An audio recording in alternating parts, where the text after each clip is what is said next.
एक समय की बात है जब एक गांव में सब लोग दिवाली की तैयारियों में लगे हुए थे। हर घर में सफाई और बाजारों में खरीदारी चल रही थी। हर कोई दिवाली के त्योहार के लिए बड़ा ही उत्साहित था। उसी गांव में एक परिवार रहता था जिसमें रमेश, उसकी पत्नी शीना और उनके दो बच्चे पिंकू और मीना रहते थे।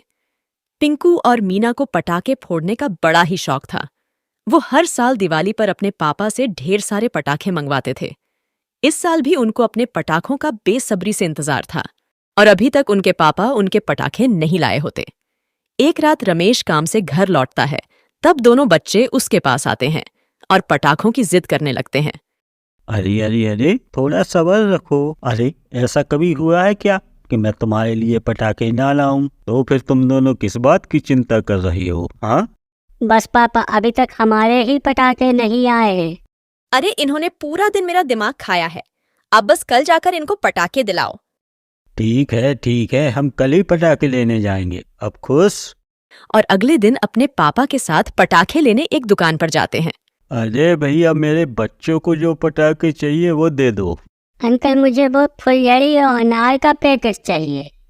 दुकान वाला उन दोनों को उनकी पसंद के पटाखे पैक करके दे देता है और अपने पटाखे दिवाली के लिए संभाल कर रख देते हैं।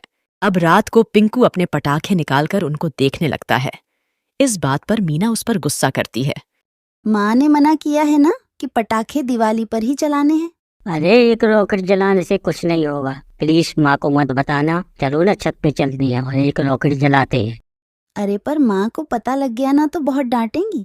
अरे, वो कब की थक कर सो चुकी हैं, वो अब नहीं उठने वाले। ठीक है, पर अगर माँ को पता लगा तो मैं बोल दूंगी कि तूने मुझे बोला था। हाँ हाँ डरपोक, ठीक है। फिर दोनों बच्चे रॉकेट लेकर छत पर चले जाते हैं और फिर रॉकेट को एक बोतल में लगाकर उसे जला देते हैं।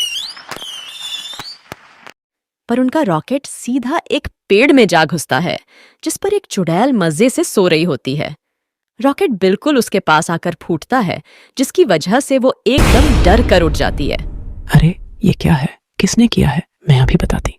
चुड़ैल वहां से उठकर देखती है, पर तब तक पिंकू और मीना वहां से जा चुके होते हैं। चुड़ैल को बड़ा गुस्सा आ रहा होता है। पता नहीं किसने ये रॉकेट मेरे ऊपर छोड़ा है। कल भी किसी ने मेरे ऊपर रॉकेट छोड़ा था। चुड़ैल के पास बार बार कोई ना कोई रॉकेट बम आकर फूट जाता है और वो इससे बड़ी ही परेशान हो जाती है। फिर चुड़ैल को गुस्सा आ जाता है और वो गुस्से में रॉकेट चलाने वालों के पास जाती है और बड़े ही ध्यान से सबको रॉकेट चलाती देखती है और फिर वापस आ जाती है। क्या छोटे छोटे से रॉकेट बम हैं इनके? अब मैं भी अपना रॉकेट बम तैयार करूंगी और जब वो फूटेगा ना तब पता चलेगा इन सबको। चुड़ैल अपना रॉकेट बम बनाना शुरू कर देती है और सबसे बड़ा रॉकेट बम बनाकर तैयार कर लेती है। हाँ, ये बन गया मेरा रॉकेट बम।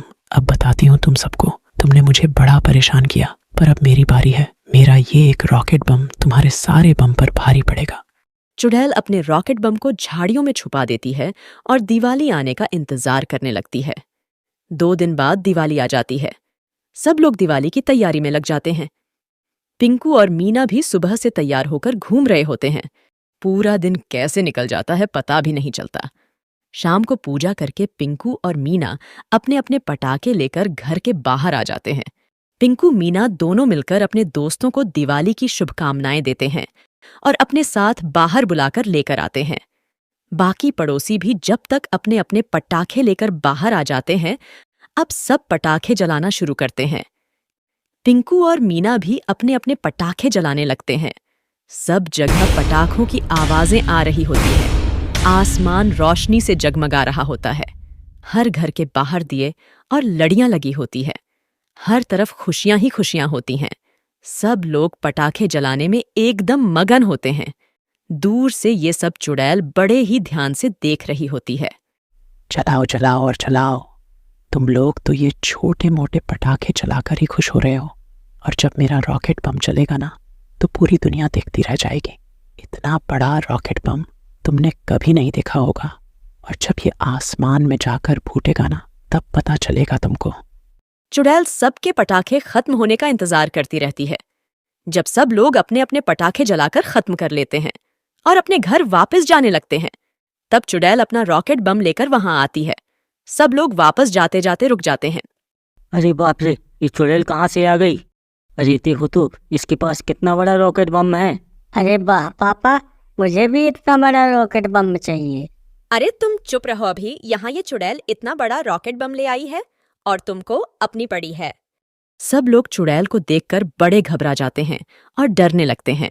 उसके पास इतना बड़ा रॉकेट बम देखकर उन्हें कुछ समझ नहीं आ रहा होता कि आखिर वो चुड़ैल चाहती क्या है। बड़ी हिम्मत करके रमेश उस चुड़ैल के पास जाता है और उससे पूछता है, तुम हमारे गांव में क्या कर रही हो, और ये इतना बड़ा रॉकेट बम तुम आखिर करना क्या चाहती हो? मैं भी इसी गांव में रहती हूँ और तुम लोगों ने इतने दिनों से मुझे परेशान कर रखा है। मैं तो आराम से उस पेड़ पर सोती रहती थी, पर जब देखो कोई ना कोई मेरे ऊपर रॉकेट बम छोड़ देता था। अरे मेरा सोना ही मुश्किल कर दिया तुम लोगों ने। पर हम में से किसी ने भी तुम्हारे ऊपर रॉकेट बम नहीं छोड़ा। हमें तो पता भी नहीं कि तुम उस पेड़ पर रहती हो। अरे जो है वह, तुमने मुझे बड़ा परेशान किया है। अब मैं भी अपना रॉकेट बम लेकर आई हूँ, और ये तुम्हारे छोटे मोटे रॉकेट बम जैसा नहीं है। जब ये फूटेगा ना तो तुम्हारे होश उड़ जाएंगे। अरे देखो चुड़ैल जी, हमने कोई भी तुम्हारे ऊपर रॉकेट बम नहीं छोड़े। वो गलती से तुम्हारे पेड़ में जाके घुस गए होंगे। अगर तुमको हमारी वजह से कुछ परेशानी हुई है तो हमको माफ कर दो। नहीं नहीं, माफी मांगने की कोई जरूरत नहीं है। तुम बस मुझे ये बम फोड़ने दो, और मैं तो वैसे भी ये रॉकेट बम फोड़ कर ही रहूंगी। चलो हटो, सब दूर दूर हो जाओ और मुझे जगह दो। चुड़ैल किसी की एक नहीं सुनती और अपना बड़ा सा रॉकेट बम गांव के बीचों बीच ले जाकर खड़ा कर देती है। अब सब लोग डर जाते हैं कि अगर यह रॉकेट बम फूटा तो कोई बहुत बड़ी तबाही हो जाएगी। पर चुड़ैल अपनी बात पर अड़ी रहती है। वो किसी की एक सुनने को तैयार नहीं होती। सब लोग उसके आगे गिड़गिड़ाते रहते हैं, पर चुड़ैल को तो बस अपना रॉकेट बम दिखाई दे रहा होता है। अरे तुम लोग अब मुझे परेशान करना बंद करो। तुम लोग शाम से पटाखे जला रहे हो, तो क्या किसी ने तुमको आकर रोका या मैंने तुमको कुछ कहा? तो फिर तुम मुझे दिवाली क्यों नहीं मनाने दे रहे हो? मैं भी दिवाली मनाऊंगी और मैं भी अपना रॉकेट बम फोड़ूंगी, और ऐसा करने से मुझे कोई नहीं रोक सकता। चुड़ैल रॉकेट बम के पास एक जलती हुई मोमबत्ती लेकर पहुंच जाती है। अब सब लोग पीछे हट जाते हैं। सब के सब डरे हुए होते हैं। चुड़ैल रॉकेट बम में आग लगा देती है। रॉकेट बम तेजी से आवाज करता हुआ आसमान में जाता है और फिर जोरदार धमाके के साथ पूरे आसमान में जगमगाहट हो जाती है। लोगों की आंखें इतना सुंदर दृश्य देखकर खुली की खुली रह जाती हैं। आसमान से सितारों की तरह चिंगारी नीचे गिरने लगती है, पर जमीन पर गिरते ही वो मिठाई और चॉकलेट से बदल जाती है। बच्चे इतने मिठाई और चॉकलेट्स देखकर खुशी से पागल हो जाते हैं। देखो, मैंने कहा था ना, मेरा रॉकेट बम जैसा किसी का बम नहीं हो सकता। देखो तो बच्चे तो कैसे चॉकलेट्स और मिठाइयों के मजे ले रहे हैं। मैंने तो पर ऐसा कुछ नहीं कहा था कि मुझे किसी का कोई नुकसान करना है। जब बार बार मेरे पास तुम लोगों की रॉकेट बम आने लगे तो मुझे तो बड़ा गुस्सा आया कि तुम सबको अच्छा सबक सिखाओ, और मैं आई भी थी। पर जब मैंने देखा कि रॉकेट बम तो बड़ी मजेदार चीज है, तब मेरा गुस्सा खत्म हो गया, और बस मैंने सोचा कि मैं भी अपना रॉकेट बम बनाऊंगी, वो भी सबसे बड़ा, जो कि तुम सब लोग देखते रह जाओ। सच में तुम्हारी रॉकेट बम का मुकाबला किसी से नहीं है। ये अब तक का सबसे बड़ा और सबसे मजेदार रॉकेट बम है, और ये दिवाली भी अब तक की सबसे यादगार दिवाली होने वाली है। उस दिवाली के बाद वह चुड़ैल हर साल दिवाली पर अपना बनाया सबसे बड़ा रॉकेट बम फोड़ती है, जिसका पूरे गांव को बेसब्री से इंतजार रहता है।